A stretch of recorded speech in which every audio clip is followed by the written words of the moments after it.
Get started, get better, get stuck. Hi, I'm Zac Shomler. Welcome to the Spark to Bonfire Channel. If you want to know how the Spark to Bonfire Channel came to be and what led me to start it, you're welcome to go to stephenshomler.com and go check out that channel. There's a link below and watch my video. It's a New Day Part 1, which tells that entire story.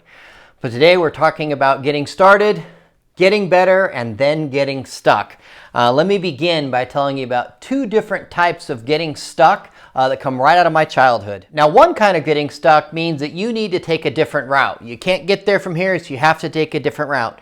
And another type of getting stuck means that you need someone literally to pull you out of the mud and the muck that you are stuck in. Okay, so growing up, there was the town of Lake Elsinore where I went to school. And then there's Highway 74, which runs up here to Paris, California, Perris. It's about a 12-mile journey according to my phone. And over here on the map, to this day, there's literally nothing. That little area right there, there's just nothing out there. I grew up on a long dirt road, El Toro Road. We drive through the Grove. We'd go past the Grove, and then El Toro Road would, in our heads, at least for me as a kid, would officially start.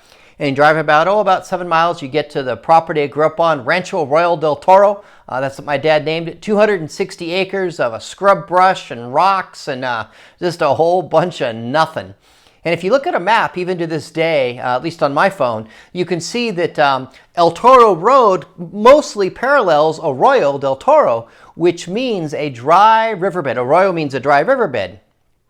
And here's the pretty amazing thing about dry riverbeds. They're not always dry.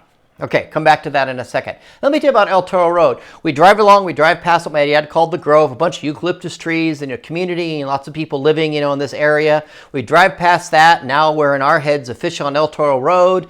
And then off to the right would be El Toro Cutoff, which had a lot of sand, and that sand played a journey in my life later. And you drive along for a while, and there'd come a place where there's a lot of rocks on the side of the road, good-sized rocks, some beautiful rocks, and those rocks played a part in my journey in my life. Because my dad built a house out by hand, and he used literally those rocks from that side of the road.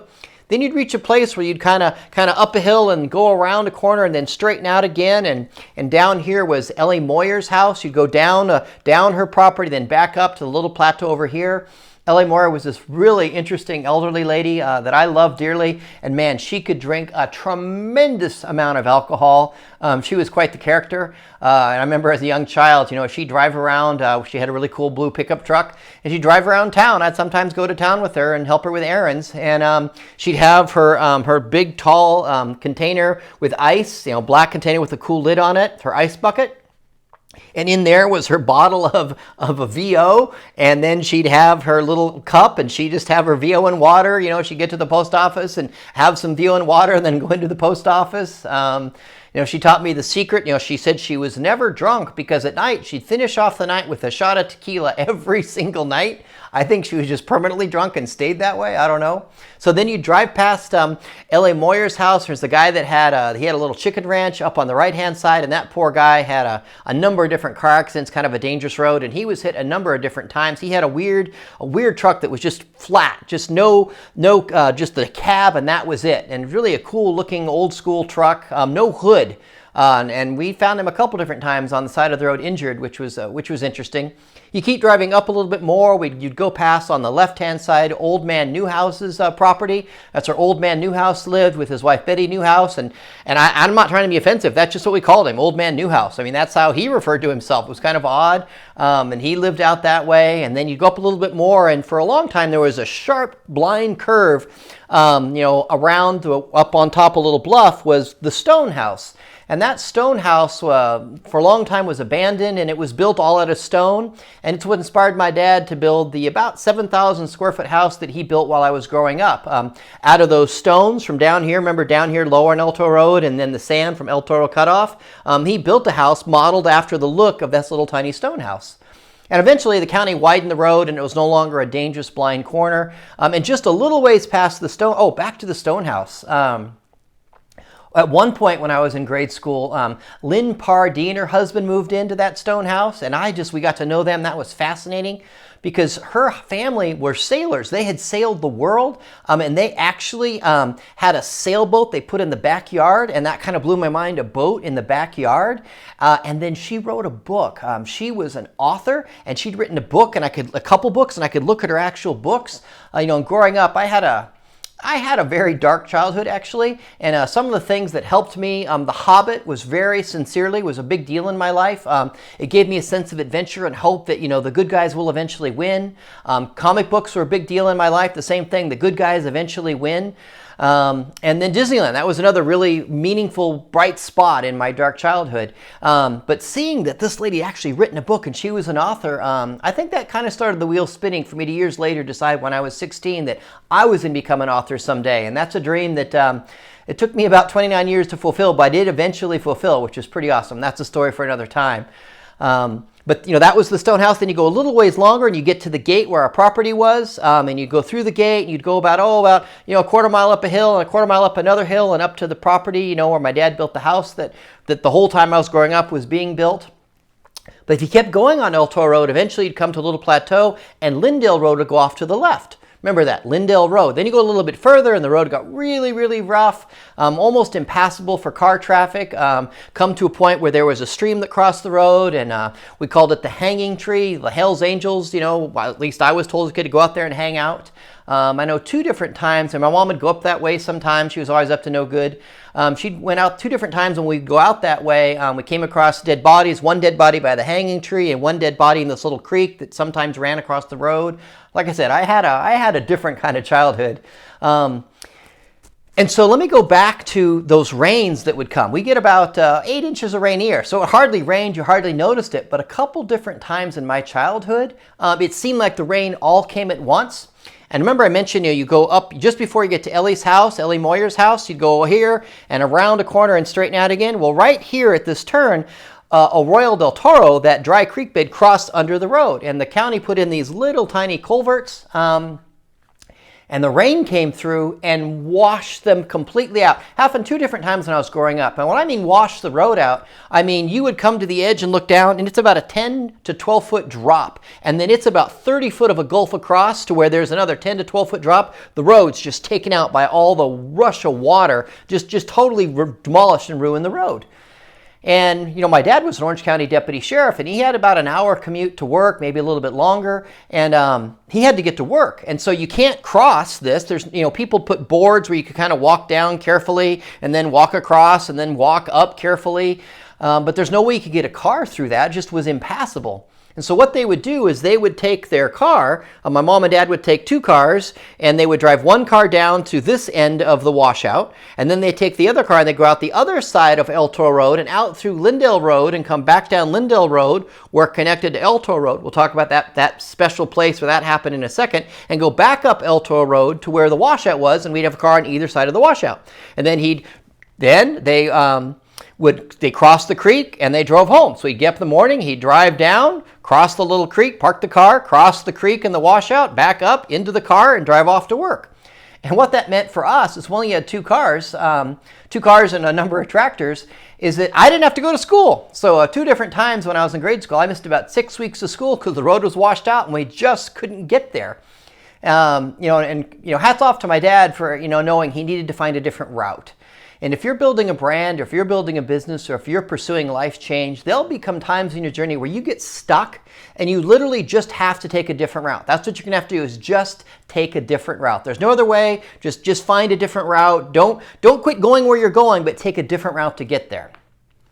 And that leads me to the other kind of getting stuck, the kind of stuck where you need someone to pull you out of the muck you're in.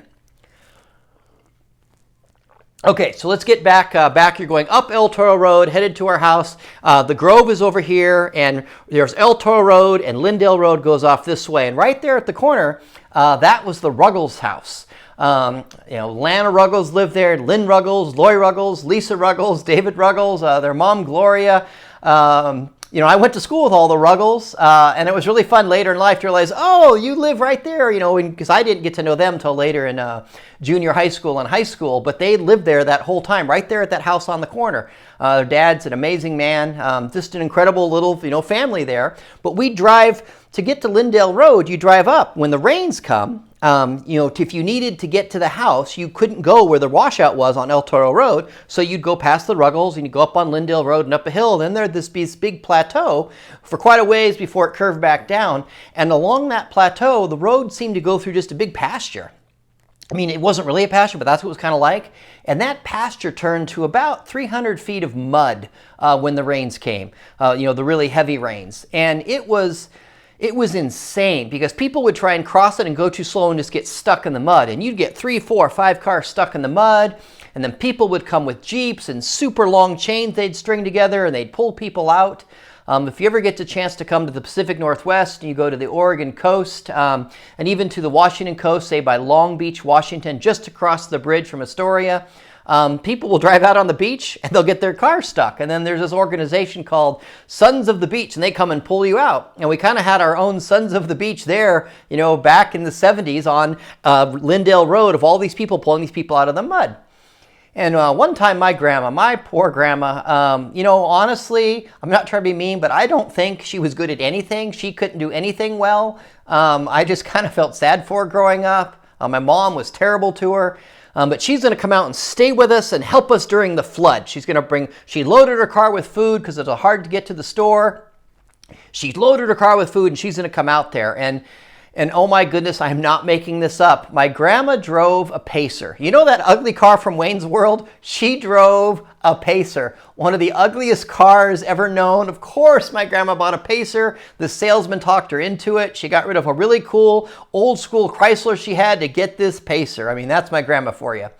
And so we met her at the field. We told her how to get there, and she found her way to Lyndale Road. And we were on that side of the mud, and we walked way around the mud where there was no road and met her. And, my mom had explained to her, okay, we'll drive the car across. Oh, no. She never liked my dad. He can't drive the car. And she knew my mom was half crazed, so she's not going to let my mom drive the car. So she decided she was going to drive across the field. My dad's like, okay, you got to back way up, and you got to be hitting about 40 miles an hour. When you hit that mud, you got to hit the gas and break free of the mud. And it's just, you're kind of squirreling the whole way, and your wheels are spinning. And if you don't hit it fast and just keep going fast, you're going to get stuck. So she didn't back up far enough. She didn't go fast enough, and when she finally got out to the middle and was going really slow, she let her foot off the gas because she was scared. And she just stopped, in the worst part. And we told her, just stay there. And she said, oh no, she's getting out. She rolled her window down, she's going to get out and see what's going on. And she opened her car door, and mud water rushed in and didn't flood her car, but it got in the bottom, in the bottom of her car on the floorboards. And then she stepped out, and I remember she had these really cool blue boots with white fur. And she got out and stepped in the mud, and her boots just disappeared into the mud. And then she had to walk barefoot out. It's terrible to laugh. At the time, I was terrified. What's going to happen to my grandma? Is she going to fall over in the mud? And is she going to sink into the mud? What's going to happen? And she come walking barefoot through the mud, and she's crying and upset. And so there was, of course, people there with Jeeps, and they got a bunch of chains together, and it took 2 Jeeps and long sets of chains, and they pulled her Pacer from the middle. Most people made it 3/4 of the way. She was stuck in the worst part. And they pulled her out, and of course, then she was just so devastated. She was just too, oh my goodness, too tired to drive. So she made the foolish mistake of letting my mom drive her car. So then my mom drove it just she drives on purpose to drive like a crazy person to scare my grandma, super fast and skidding. And of course, as kids, we thought it was just great. My grandma was screaming on the way to the house and terrified. I think I've said it before, my mom was a terrible human being. I'm not exaggerating. And then my grandma stayed with her 6 weeks. And, through the flood, and to help us, And that's an example of when you get stuck, sometimes you need people to pull you out. So there's a fantastic, what I call life change book called Change It. I absolutely love it. It's a phenomenal book. It has principles related to life change that I have found to be incredibly true and incredibly fantastic. And one of the things it talks about is often when the people have had life change happen, significant life change, is they have formed an emotional connection with a group or an individual that inspired them to pursue that life change. Now, you don't actually need to meet someone or know them to be inspired by them. Summer of 2011, I decided to set out, sit in a dirt driveway. I'm going to become a writer and a speaker and an author and build my own life. And, may he rest in peace. I was inspired by Anthony Bourdain. He'd say at the beginning of No Reservations, I write, I travel, I eat, and I'm hungry for more. And then he would yell, and that always moved me. And then it inspired me to eventually say, perhaps foolishly, if Anthony Bourdain can get paid to eat and drink, so can I, because I so much wanted that life he had, and it was so inspiring to me. And although I never met him, I felt like I had that emotional connection that inspired me to pursue a whole new life. And so if life change is going to occur in a lot of people's situations, there's been some kind of inspiration like that, that's emotional connection with a group. And if you're stuck, you might need you might be the kind of stuck where you need someone to pull you out. And that's why it's so important to have a community of people who will cheer you on and help you. One of my core teachings is tell people who will cheer you on, because a lot of people won't cheer you on. If you tell them, I'm going to build a brand, or I'm going to build a business, or I'm going to become an author, or I'm going to start a band, or a lot of your friends and family, they don't have the gift of vision. That's a teaching video that I'll be making here in the near future. They don't have the gift of vision, and they can't see you as you are. They definitely can't see you as you could be. They usually see you as you were, so you have to be really careful to who you tell, because not everybody will cheer you on. But you may be the kind of stuck where you need a community. I'll talk in a minute why I started Bonfire Caravan, but I have a community of people who are building brands and building businesses and pursuing life change. bonfirecaravan.com. Go check it out, because we definitely cheer each other on. But if you're feeling stuck, you may be the kind of stuck where you need someone to help you get unstuck. And that leads me to Spark to Bonfire, to this video here about my getting started, trying to get better, and getting stuck. For 2 years now, it's been weighing on me. I need to do video and do video for my brand and my business. And in 2017, I did some video work with a friend. We filmed some early Spark to Bonfire videos that never saw the light of day. And that was a little frustrating. At one point, we filmed for like 5 hours, all these cool videos, and lots of takes. I didn't know what I was doing and struggling to get it right. And we discovered at the end of the day that the little card and the camera, special camera he'd used, didn't record any of it. Oh, it was so discouraging. And eventually we lost use of the space we were in, and it's like, okay, I have to start over. And so I got stuck, but I had to take a different route. So that was 2017. So 2018, I thought, okay, I can do this. And I was living in a house that just had no good space to record indoors. What could I do? What route could I take? I'm not going to stay stuck. I'll find a different route. So I started recording my From the Backyard videos. I literally set up my camera and my tripod, and I filmed myself in the backyard. And it actually worked. I mean, well, until it started raining, because it rains a lot around here, and you can't really film in the backyard when it's raining. But it kind of got me started, and it's like, okay, I'm making progress. And then February 11th, 2019, a day I cherish, my sweetheart and I got married. And after we got married, we moved in together. And now I'm in a brand new house. And that backyard, I can't film in that backyard. That backyard's not suitable for filming. So I'm going to figure out how I can film in the house I'm in now. And so I try lots of different rooms, and with the green screen and without, and trying to get the lighting down and the sound down. And finally, after a lot of effort, okay, I'll use this set right here. I've got my 3 lights. I've got the sound taken care of. It all works. Okay, this may not be a great set, but hey, it's a functional set, and I just need to get videos out. Okay, so we've got that taken care of. And then Summer 2019, just a little bit ago, I decide, you know what, I realize I need to start creating some resources. I feel convicted by this and realize that's the next good step for my brand, okay? And I come up with 6 really good resources I'm going to create over the next 3 years, and I'm excited about it, and then I'm going to sell them, and it's going to help a lot of people, and I'm going to make money. And the first one I'm going to do is You Can Build Your Brand 13 Doable Steps. I started my first brand January 1, 2012. I made a decision summer of 2011. I was going to become a writer, a speaker, an author, and be self-employed. I launched that first brand January 1, 2012. And January 6, 2015, 3 years and 6 days from when I started, I was able to ditch my day job and become self-employed. Along that time, I also became an author and a writer. I'd fulfilled 3 of my 4 major goals, and I used 13 doable steps. Like, I'm going to put those 13 doable steps in a video. You can build your brand, 13 doable steps. I'll put out videos, I'll have a book, I'll have a workbook, and I'll sell it all as a resource. All right, okay, that's a good plan, it'll work. I thought, oh, but you know what? If I'm going to make those videos, you know, they need to be really, really good videos. You know, I've gotten started with videos, you know, in 2018. I put some videos up. I had some from the backyard videos, and I had a little bit of culinary videos I'd put up on the Stephen Shomler channel, and I had some life change videos. And, you know, I teach people to get started and then get better. Just get started, then get better, because so many people, they don't want to get started because they don't feel they're good enough. And man, I would teach people all the time, don't worry to get good enough. Just get started and then get better. And I thought, well, I started. By golly, I need to get better. It's time for me to get better because, you know, I got to have really good looking stuff for these You Can Build Your Brand videos. And here's what happened.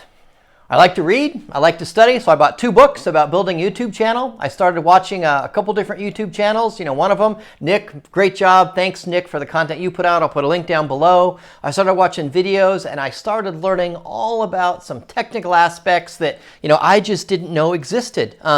You know, lower thirds and end caps, and I discovered I need a really cool intro. And, you know, if I'm going to start the Spark to Bonfire channel and I'm going to do these You Can Build Your Brand videos, I need a really cool intro, you know, Spark to Bonfire, you know, and like, I don't even know how to make that intro. How am I going to do that? And then video editing. By that point, I could edit video, which I'll come to in just a second. But then I was like, well, I'm editing video in iMovie. Do I need to learn Final Cut Pro? And that became a struggle. And okay, let's go off on a tangent, talk about editing video. I'm telling you, learning to edit video in 2018, early 2019, that's been one of the hardest learning challenges of my adult life. I am not kidding at all. I struggle spatially. I struggle with where. You know, I may have a learning disability. I know that in grade school, you know, long division was very, very difficult for me. You carry the number, move it down, carry the number, move it down, and you're basically repeating the same steps over and over. But in my head, each step was brand new, and I just could not remember where. I have a really hard time with where. I just struggle with where quite a bit. I get lost easy. I have a hard time sometimes telling my left from my right, you know, when I'm not really paying attention. I struggle with where. And video editing is very, very spatial. You know, click here and click there, and this happens and that happens, and it's a lot of spatial steps. And oh my goodness, my son Zach, he helped me a little bit. But when I finally learned to adequately edit video, it's like, okay, thank goodness. And I am proud to tell you these days that I am a highly adequate video editor. I edit all my own videos, you know, and I don't know that I'll ever be a great editor. You know, someday, you know, I'll have my own video team, and I'll have a sound person and a camera person and someone that'll edit the videos. But for now, it's just me, and I do it all by myself, and what I do works. And I tell you that because if you're struggling, I was working with one of my Bonfire Insights clients just this week, and they were talking about, oh, they can't do video. And so I started telling them my challenges and my struggles, and I brought a literal bag to the meeting and showed them the tools I use, and they were like, are you kidding me? And I go, no. And I showed them some of the videos I'd made and filmed recently, and they were blown away. And they go, well, I guess I can do it. Yes, I guess you can do it. If I can figure it out, I am certain that you can figure it out. And so I learned all of this stuff I need to know about lower thirds, and you know, maybe there was upper thirds and middle thirds and end caps and intros and how I'm going to make an intro, and I just got overwhelmed and I just got stuck. And here's the worst part. I'm aware of at least 3 different learning styles. Some people learn auditorily. You can tell them and they can learn by listening. Some people learn visually. They have to see it. And some people learn kinesthetically. You have to do it with them. And my worst learning style is auditorily. I have a hard time when people are telling me, and then a lot of teaching is telling you where. I already told you I struggle with spatially, and telling me where, that is just so hard for me, honestly, to process. Just not a good thing at all. And then kinesthetically is my strongest learning style. I learned by doing. And since I couldn't make videos because I needed to have them right and I had to figure all this technical stuff, I wasn't doing them, so I wasn't learning, so I wasn't getting better, and I was just completely 100% stuck in the mud and the gunk. So just like my grandma's old ugly pacer, you know, I was stuck in the mud and the muck. And by the way, her pacer was an ugly gold color. I don't know if I mentioned that. Just, I'll never forget the scene of that ugly gold pacer just up to the wheel wells and up to the door, you know, where the doors open in mud. I was that stuck. I needed help getting pulled out. So what happened? How did this get resolved? Well,